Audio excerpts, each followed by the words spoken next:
बारिश का मौसम आ चुका है और आसमान में बादल छा चुके हैं और लगता है बारिश बहुत जल्द ही शुरू होने वाली है। थोड़ी बहुत बूंदाबांदी शुरू हो चुकी है। कुछ लोगों के लिए यह बहुत हसीन सा मौसम है। इस हसीन बारिश के मौसम में खेड़ा रेलवे स्टेशन पर एक रेलगाड़ी बहुत धीमी गति से रुकती है।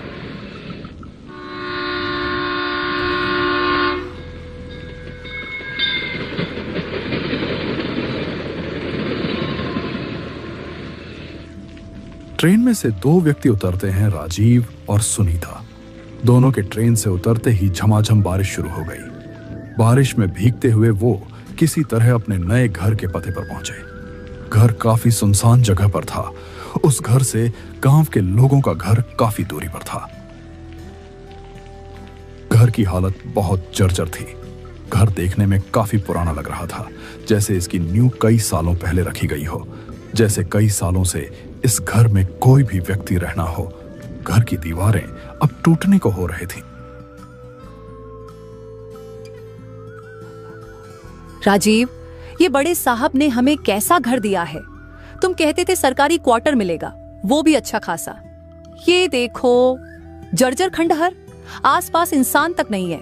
हाँ, मुझे भी उम्मीद नहीं थी कि ये जगह इतनी खराब होगी। शायद बड़े साहब ने जल्दबाजी में ये घर पकड़ा दिया। सुनीता, समझने की कोशिश करो। अभी रात बहुत हो चुकी है। इस तूफान और बारिश में हम कहां जाएंगे?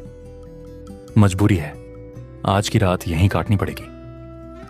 मैं हूं ना तुम्हारे साथ, डर मत। अंदर जाकर देखते हैं हालात कैसे हैं। अगर बहुत बुरा हुआ तो कल सुबह पहली ट्रेन से गांव लौट जाएंगे। कल? राजीव, मैं इस घर में एक रात भी नहीं रुक सकती।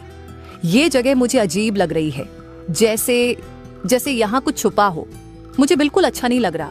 देखो, चारों तरफ एक भी इंसान नहीं है। ऐसा लगता है जैसे ये घर हमें घूर रहा हो। रात काफी अंधेरी हो रही थी। इस अंधेरी रात में वह घर एकदम खंडहर, सुनसान और झरझर लग रहा था। राजीव बाबू मूल निवासी मुंबई के हैं। इन्होंने नौकरी पाने के लिए बहुत मेहनत की और आखिरकार नौकरी लगी भी, तो शहर से बहुत दूर बिहार के खेड़ा गांव में। राजीव बाबू ने घर की जर्जर हालत देखी, फिर भी उन्होंने अपनी पत्नी के साथ इस घर में रुकने का फैसला किया। घर काफी पुराना लग रहा था, जैसे कि बड़े साहब ने उनके आने से ही पहले घर की सफाई करवाई हो। वे दोनों सफर करके बहुत थक चुके थे, इसलिए बिस्तर दिखते ही वे दोनों वहीं देर हो गए। आधी रात का समय था। बारिश तो बंद होने का नाम ही नहीं ले रही थी। आसमान में बिजली की तेज गड़गड़ाहट हुई। इतनी तेज गड़गड़ाहट से सुनीता की आंखें खुल गईं। उसने इधर उधर देखा तो उसे याद आया कि वह तो अपने घर से बहुत दूर इस सुनसान घर में है। हे भगवान, ये कैसी जगह है। इतनी तेज गड़गड़ाहट, नींद ही टूट गई। ओह हाँ, ये वही पुराना सुनसान घर है। मैं अपने घर से कितनी दूर आ गई हूँ। यहाँ सन्नाटा भी कितना अजीब है, जैसे कोई छुपकर मुझे देख रहा हो।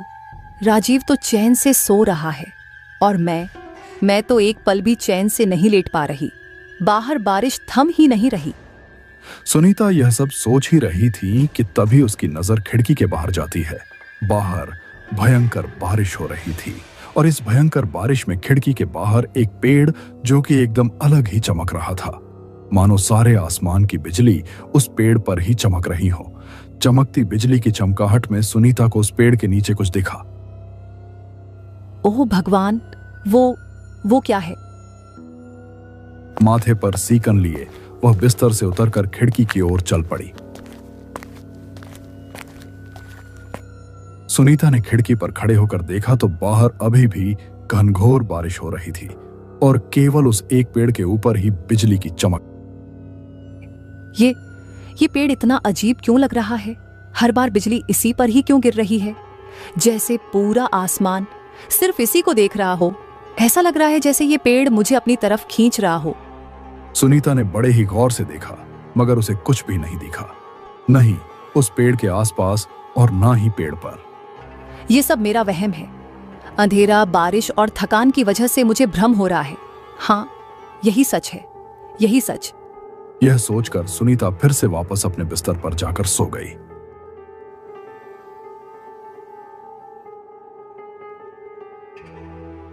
अगली सुबह राजीव बाबू ने अपने बड़े साहब को फोन लगाया और उनसे बात की। नमस्ते साहब, मैं राजीव बोल रहा हूं। जी, कल रात हम आपके बताए घर में पहुंचे थे, लेकिन साहब सच कहूं तो घर की हालत बहुत खराब है। दीवारें टूटी फूटी हैं, चारों तरफ सुनसान इलाका है और पत्नी भी बहुत डर गई है। सच कहूं तो मेरी पत्नी को तो बिल्कुल भी अच्छा नहीं लग रहा। उसे तो रात भर नींद भी नहीं आई। हमें यहां अजीब सा डर महसूस होता है। अगर आप कहें तो मैं किसी और जगह क्वार्टर देख लूं। अरे राजीव बाबू, नए नए आए हो तो थोड़ी मुश्किल तो लगेगी ही, लेकिन आप परेशान मत होइए। अभी घर बदलना आसान नहीं होगा। कुछ दिन रुक जाइए, फिर हम देखेंगे। मैंने आपको यूं ही नहीं भेजा वहां। कुछ दिन उस घर में रुकना बहुत जरूरी है। आपको सिर्फ 2-3 दिन वहीं रहना होगा। उसके बाद मैं खुद इंतजाम कर दूंगा। उन्होंने कहा है कि हमें बस 2-3 दिन यहां रुकना होगा, उसके बाद वो खुद इंतजाम कर देंगे। क्या 2-3 दिन? राजीव, तुम जानते हो ये घर कैसा है। रात भर मुझे नींद नहीं आई। हर वक्त लगा जैसे कोई हमें देख रहा हो, और तुम कहते हो कि हमें यहाँ 2-3 दिन और रुकना पड़ेगा। सुनीता, समझने की कोशिश करो। ये मेरे बड़े साहब का आदेश है। हम नए नए आए हैं। अगर उनकी बात नहीं मानी तो बुरा लगेगा। ये सब कुछ सहना ही पड़ेगा। आदेश? और हमारी जान का क्या? अगर यहाँ सचमुच कुछ हुआ तो तुम तो दिन भर दफ्तर में रहोगे। यहाँ अकेली मैं भुगतूंगी सब। बस करो सुनीता, हर बात में रोना धोना और डर दिखाना बंद करो। सब तुम्हारा वहम है। अभी मुझे दफ्तर के लिए देर हो रही है। सुनीता सुनो, तुम शायद रात के अंधेरे और अपने डर की वजह से ये सब देख रही हो। ऐसे सुनसान घरों में अक्सर वहम हो जाता है। तुम क्यों खुद को इतना परेशान कर रही हो? देखो, मैं यहां नौकरी की वजह से आया हूं। हमें बस 2-3 दिन यहां रुकना है, फिर शायद बड़े साहब दूसरी जगह का इंतजाम कर देंगे। इसलिए प्लीज डर छोड़ो और हिम्मत रखो। तुमसे कह रही हूँ राजीव, ये घर ठीक नहीं है। हमें यहाँ से तुरंत जाना चाहिए। बस करो सुनीता, हर समय डर डर की बातें मत करो। अगर तुम यूं ही वहम करती रहोगी तो यहां रहना नामुमकिन हो जाएगा। मैं कह रहा हूं, इसमें कुछ भी नहीं है। इतना कहकर राजीव बाबू अपने दफ्तर के लिए निकल गए।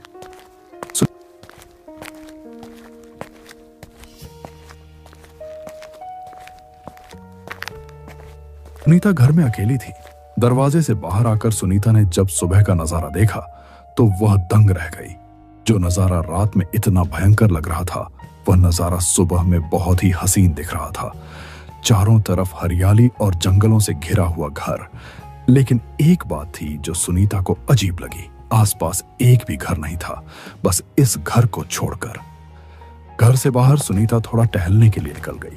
चलते चलते वह एक गांव में पहुंच गई। सुनीता के घर की थोड़ी दूरी पर कुछ 2-4 घर थे। वहां पहुंच गई, तभी एक बूढ़ी काकी की नजर उसे पर गई। अरे बिटिया, तुम कौन हो? कहां से आई हो इस तरफ? नमस्ते काकी, मेरा नाम सुनीता है। मैं और मेरे पति अभी अभी यहाँ रहने आए हैं। रहने आए हो? कहां? उधर जो पुराना घर है ना, पेड़ के सामने वाला, हमें क्वार्टर के तौर पर वही मिला है। क्या कहा बिटिया? उस घर में तुम लोग रह रहे हो? अरे नहीं, वहां तो कोई भी नहीं टिक पाता। वो जगह अच्छी नहीं है। वहां बरसों से कोई नहीं रहता। लोग कहते हैं उस पेड़ और घर में कुछ है। बिटिया, मेरी मानो तो वहां से तुरंत निकल जाओ। उस घर में रात काटना जान जोखिम में डालना है। कई लोगों ने कोशिश की थी, मगर कोई टिक नहीं पाया। इतना कहकर वह काकी से चली गई, किसी चीज से डर गई हो जैसे। काकी की बातों ने सुनीता को असमंजस में डाल दिया था। ये काकी तो जैसे सचमुच किसी चीज से डर गई थी। उनके चेहरे पर अजीब सा भय था। आखिर ऐसा क्या है इस घर और उस पेड़ में जो ये सब इतना डरते हैं? अगर सचमुच वहां कुछ है तो बड़े साहब ने हमें वही घर क्यों दिया? माथे पर सीकन लिए सुनीता वापस घर आ गई और फिर अपने घर की खिड़की से उस पेड़ की ओर देखने लगी। कहीं ये लोग बस वहम में तो नहीं जी रहे? लेकिन काकी की आंखों में डर नकली तो बिल्कुल नहीं लग रहा था। हे भगवान, क्या वाकई मैंने और राजीव ने गलत जगह कदम रख दिया है, या फिर ये सब गांव की पुरानी कहानियां हैं जिनका हकीकत से कोई लेना देना नहीं। मैं समझ ही नहीं पा रही हूं।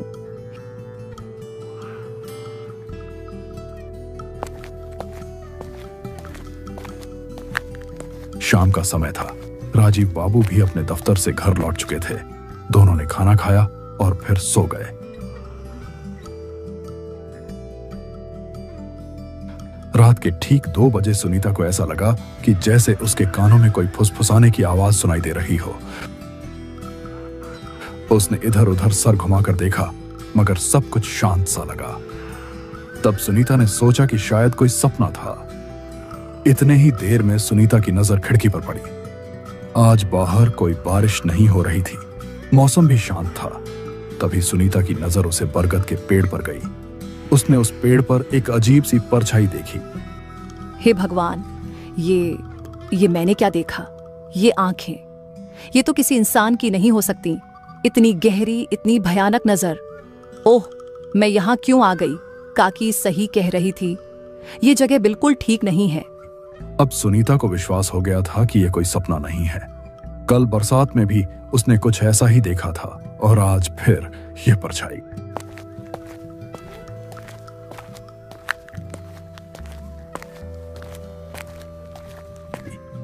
सुनीता ने घर का दरवाजा खोला और पेड़ की तरफ देखा। पल भर में ही उस पेड़ के पास बहुत ही अंधेरा छा गया था। सुनीता को साफ साफ कुछ भी नहीं दिखाई पड़ रहा था। सुनीता थोड़ा आगे बढ़ी। चारों तरफ घनघोर अंधेरा छाया हुआ था। हल्की धुंध सी थी। उस धुंध में ज्यादा साफ साफ कुछ भी दिखाई नहीं दे रहा था।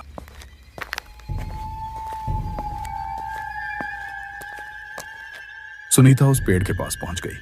उस पेड़ को उसने इधर उधर चारों तरफ से देखा, मगर पेड़ पर तो कोई नहीं था। तभी पेड़ के पास से एक टीमाती हुई रोशनी हुई, जैसे कोई पेड़ से 2 गहरी आंखें उसे देख रहे हों। जब सुनीता की नजर उस पर गई तो वह 2 कदम पीछे हट गई। वह बहुत ही भयानक था। कोई इंसान तो नहीं नहीं, मुझे यहाँ एक पल भी नहीं रुकना चाहिए। अगर सचमुच ये कोई बुरी आत्मा है तो मैं मुसीबत में पड़ जाऊंगी। मुझे तुरंत वापस घर जाना होगा। हे भगवान, मेरी रक्षा करना। मुझे यहाँ से सुरक्षित निकाल लेना।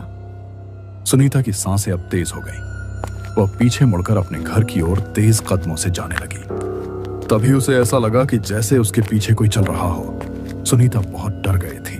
उसने चिल्लाने की कोशिश की, मगर मानो जैसे उसकी आवाज दब सी गई हो।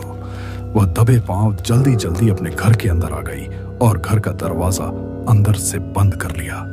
सुनीता बहुत डरी हुई थी। वह चुपचाप जाकर अपने बिस्तर पर लेट गई।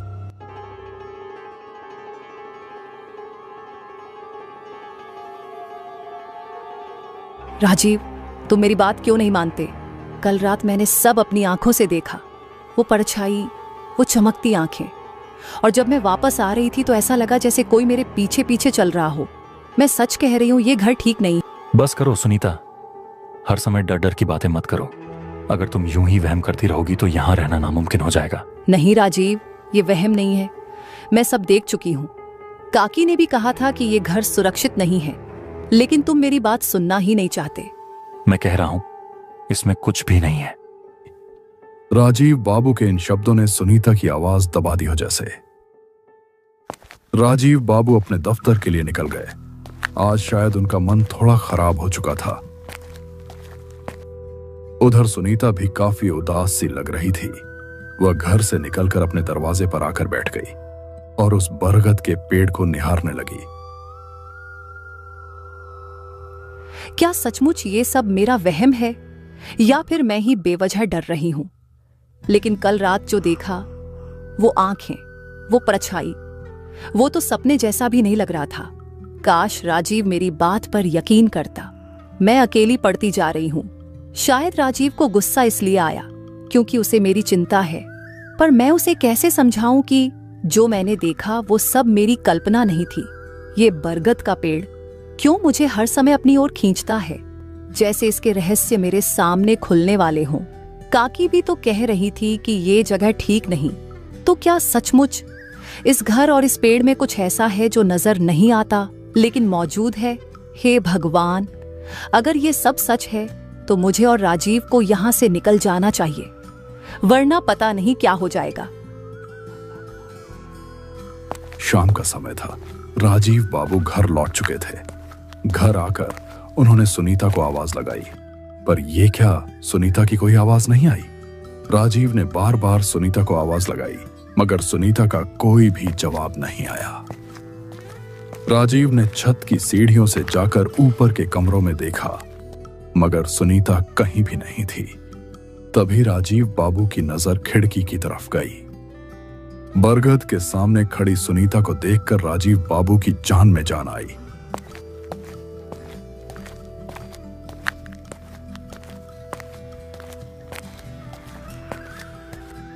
सुनीता, तुम यहां खड़ी हो। मैं कब से तुम्हें पूरे घर में ढूंढ रहा था, आवाज भी दे रहा था, लेकिन तुमने कोई जवाब ही नहीं दिया। आखिर माजरा क्या है? राजीव बाबू की बातों का सुनीता ने कोई जवाब नहीं दिया। राजीव बाबू ने एक बार फिर सुनीता को आवाज लगाया। राजीव बाबू के इतनी बार बार आवाज लगाने के बाद भी सुनीता की तरफ से कोई प्रतिक्रिया नहीं हुई। तब राजीव बाबू सुनीता के पास पहुंचे।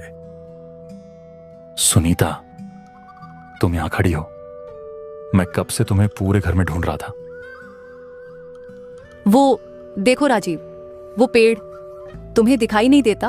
वहां कोई है, मुझे लगता है वो मुझे बुला रहा है। सुनीता, फिर वही बातें।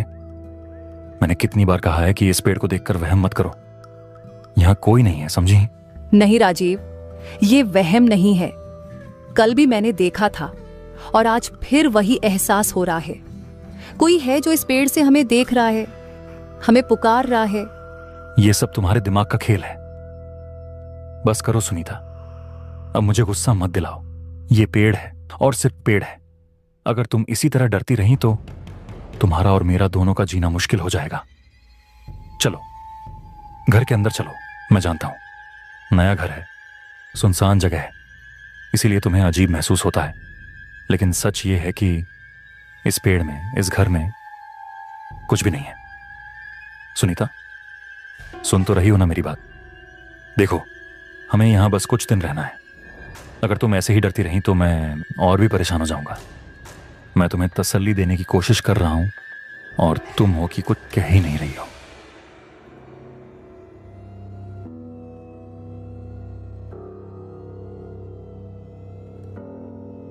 सुनीता भी आकर बिस्तर पर लेट गई। आज मौसम भी साफ था। रात के 2 बज रहे थे। अचानक बिजली की तेज गड़गड़ाहट हुई, जिससे राजीव बाबू की आंखें खुल गईं। राजीव बाबू ने अपने बगल में पलंग पर देखा तो वहां सुनीता नहीं थी। उसने इधर उधर सर घुमाया, पर उसे सुनीता कहीं भी नहीं दिखी। तभी उसका ध्यान खिड़की की तरफ गया और खिड़की की तरफ का दृश्य देखकर राजीव अचंभित रह गया। बरगद का पेड़ और उस पेड़ के ऊपर बैठी थी सुनीता। यह दृश्य देखकर राजीव बाबू की आंखें फटी की फटी रह गईं।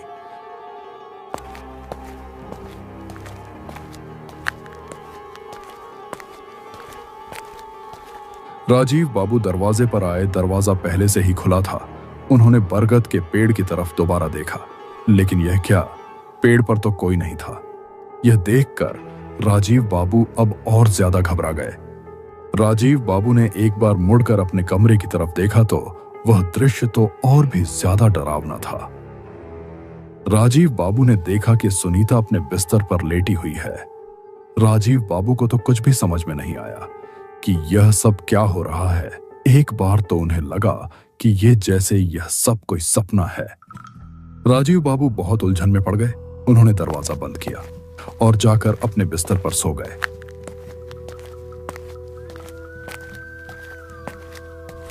कुछ ही देर में राजीव बाबू गहरी नींद में जा चुके थे। तभी राजीव बाबू को ऐसा लगा कि जैसे उन्हें कोई घुर रहा हो। राजीव बाबू यह उलझन में थे कि जैसे यह कोई सपना है या फिर सच। जब राजीव बाबू ने अपनी आंखें खोली तब उन्होंने देखा कि यह कोई सपना नहीं बल्कि यह तो सच है। सामने सुनीता खड़ी है। उसके पेट पर खून लगा हुआ है। उसके पूरे शरीर पर खून के धब्बे हैं। उसकी आंखें अजीब सी हो गई हैं, जैसे कि वह सुनीता नहीं हो बल्कि कोई खूंखार जानवर हो या फिर कुछ और। यह नजारा देखकर जैसे कि मानो राजीव बाबू के दिल ने धड़कना ही बंद कर दिया हो। यह सब देखकर उन्होंने जोर से चिल्लाने की कोशिश की, मगर जैसे उनकी आवाज मानो अंदर ही दब गई हो जैसे। राजीव बाबू का पूरा शरीर तक अकड़ गया, वह हिलने की हालत तक में नहीं थे। फिर एक जोरदार सीने में जलन के साथ राजीव बाबू बिस्तर से नीचे गिर गए, मानो हार्ट अटैक आया हो जैसे। सुबह राजीव बाबू के घर के पास बहुत भीड़ लगी हुई थी। अंदर का नजारा बहुत ही भयानक था। सुनीता की लाश वहीं जमीन पर खून से लथपथ पड़ी थी और वहीं पास में राजीव की लाश भी पड़ी थी। दोनों का शरीर नीला पड़ चुका था, जैसे उनके शरीर में से सारा खून चूस लिया हो किसी ने। सभी गांव वाले आपस में बातें करने लगे। अरे, यह वही बरगद के पेड़ के मुजिया का ही काम है। इन बेचारे पति पत्नी की हालत तो देखो, यहाँ नहीं आना चाहिए था इन्हें। उसके बाद कुछ महीनों तक पूरे गांव में सन्नाटा छाया रहा। कोई भी उसे कॉटेज में रहने नहीं आया।